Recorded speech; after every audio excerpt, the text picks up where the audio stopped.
2023 was the 30th year anniversary of the Jordan 8, and the newest Jordan brand shoe, the Jordan 38, pays tribute to that shoe. And just like the Jordan 8, where Rui Hachimura got his own special version, one of the coolest looking Jordan 8s ever, I think, Rui Hachimura is also getting his own Jordan 38. Here, Jordan 38, Rui Hachimura.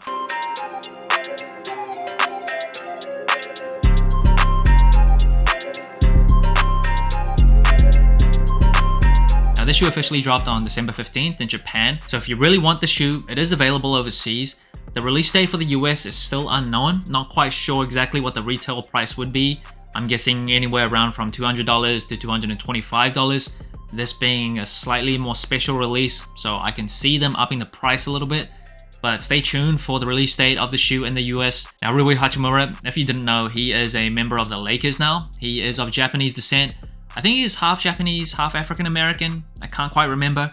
But he did grow up in Japan. He was born there. He plays for the Japanese national team. And I do believe he's the only active Japanese NBA player right now. So Jordan Brand's obviously capitalizing on the market through Rui. Now, side note, I don't know how many people would know this, but remember the first Japanese NBA player was like, what's his name? Utah. I think it was Utah or Yuto, something like that. So he was like 5'7", 5'8", or something like that. He was super short, or maybe 6 foot, but still short. And he was like a super quick point guard. He played for the Suns for a little bit. Didn't see much playing time, but I just thought it was really cool how someone that small from Asia, you don't really see that often in the NBA, and he made it. And another side note, part of my fandom for basketball in general, part of the reason why I started playing basketball, a large part is owed to Japan. I remember getting like the whole series of the manga Slam Dunk. I just thought it was the coolest manga ever. And that actually made me start to play basketball. So yeah, I love Japanese culture in general. I think it's such an interesting culture. I literally have Japanese art tattooed on my arm, and I can owe my basketball roots to Japan. And the upper sole of this shoe, it's very different to a general release Jordan 38. You'll see this floral, intricate textile pattern, as well as this, I never know what the name of it is, but you see that type of pattern on a lot of older and ancient Japanese buildings. It also exists in other parts of Asia as well. And I believe at the top near the ankle collar, those are meant to represent cherry blossoms. I am horrible at flowers. I couldn't tell like the two most different looking flowers. I just know nothing about flowers, but I think that is supposed to be cherry blossoms. Obviously, Japan is very known and famous for their cherry blossoms. And I really like how the patterns are like stitched and embroidered on. It's very intricate. Now on a general release 38, you'll see the 3 diamond rings near the ankle collar.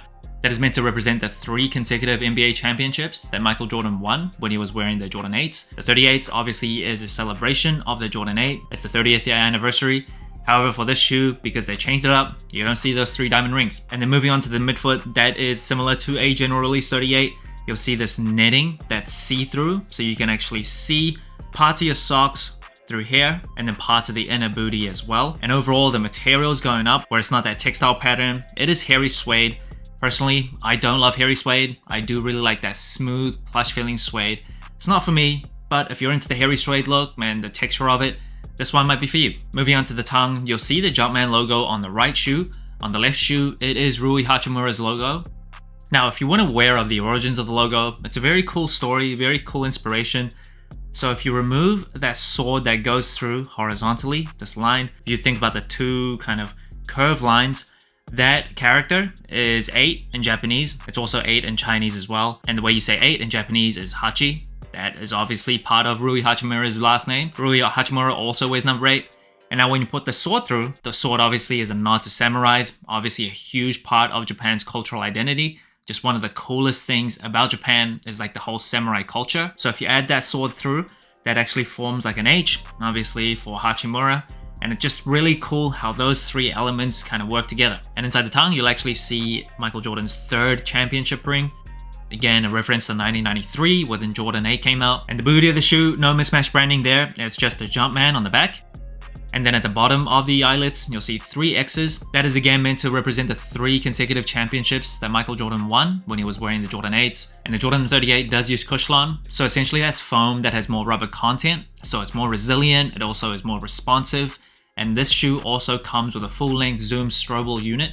So the main difference between a strobel unit and like an air unit is that the strobel unit sits right underfoot. So if you remove the sock liner, you'll feel that strobel unit. Compare that to like an air unit that sits in the midsole of the shoe. So So the strobel unit is actually closer to your feet, and that is meant to increase like the responsiveness of the cushioning of the shoe. And I do have to say it works really well. It's not like super soft where you don't really want that in a basketball shoe. I think it strikes a very good balance.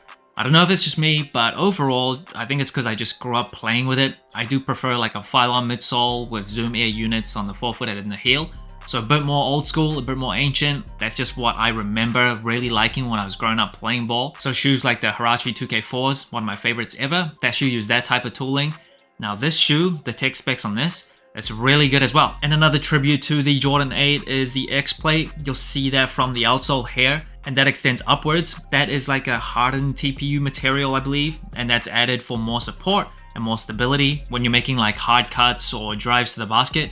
I don't really feel any slippage, so especially if you're a guard, you really do want that. I do have to put the laces all the way up to the topmost eyelet for me to feel like my foot's like securely in place. I know some people don't really like going all the way up, but for me, I really like a lockdown feel and a very secure and tight feeling, especially when I'm playing ball. And another thing that you want as a guard, or actually really any type of ball player, you really want good traction. So the traction of this shoe, majority herringbone traction, and it does come in that translucent material. That material is just not as good when it comes to like a dusty gym, but if you're playing in like a clean and well-maintained gym, it's really good traction. The traction grooves are not like as deep because it's not that deep. Outdoors, performance-wise, it might not be that great. But again, if you're playing in like a well-maintained, well-cleaned gym, this should be no problem. And I do want to point out this little symbol here.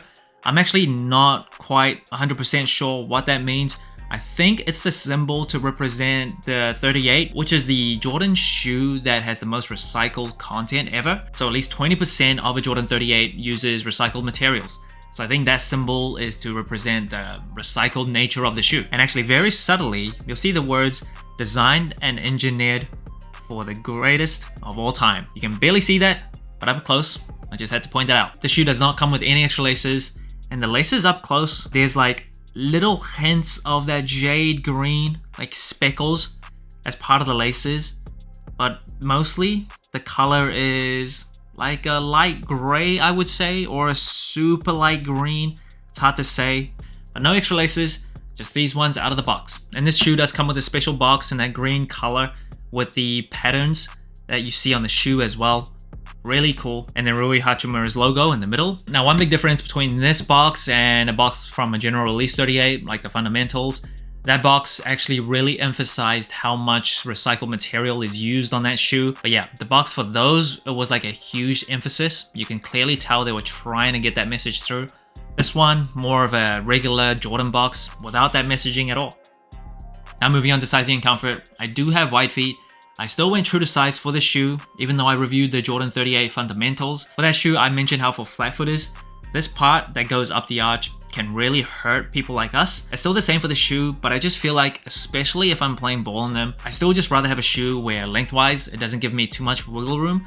I'd rather have more lockdown in terms of the length and suffer through some pain in this area of the foot. That's a personal preference. I do like my basketball shoes to be super tight. If you prefer a more looser fit, and if you do have super wide feet and super flat feet, maybe consider going up half a size, or maybe just wait till this breaks in. It does go away after a little while, but especially my left foot, I think that's wider than my right foot. I can always kind of feel it. So in terms of overall sizing, unfortunately, I can't give like the best advice because everyone's foot is different.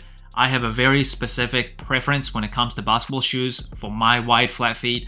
So I do recommend, if you can, just go to your nearest Nike store or Foot Locker or anything like that. Try on a Jordan 38 for yourself. It shouldn't be too hard to get. This colorway is not out yet in the United States. So try it on first, get a sense of how it fits. So when the shoe does come out in the US and you're into this shoe, you'll be ready. The padding around the ankle collar, it is super soft. It almost has this like memory foam type of feel to it. I like it. In terms of cushioning, I think this is really well done. The Cushlon foam absorbs impact. I think the Zoom strobel unit is a nice touch there. I think performance-wise, this is a really good shoe.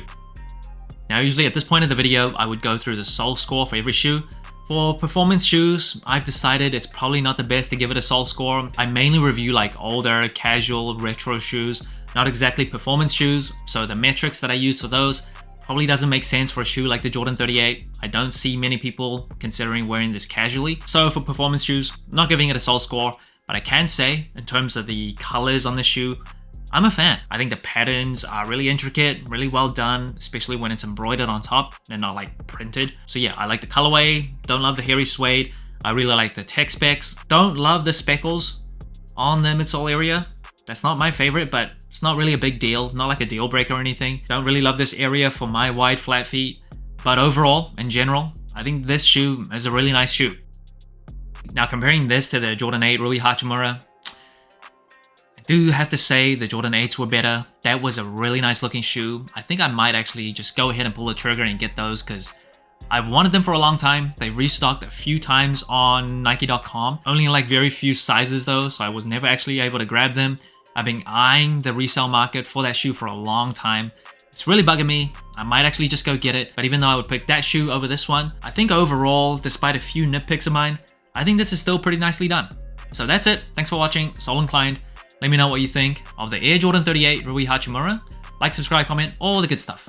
And remember, tomorrow may never come, so wear your shoes.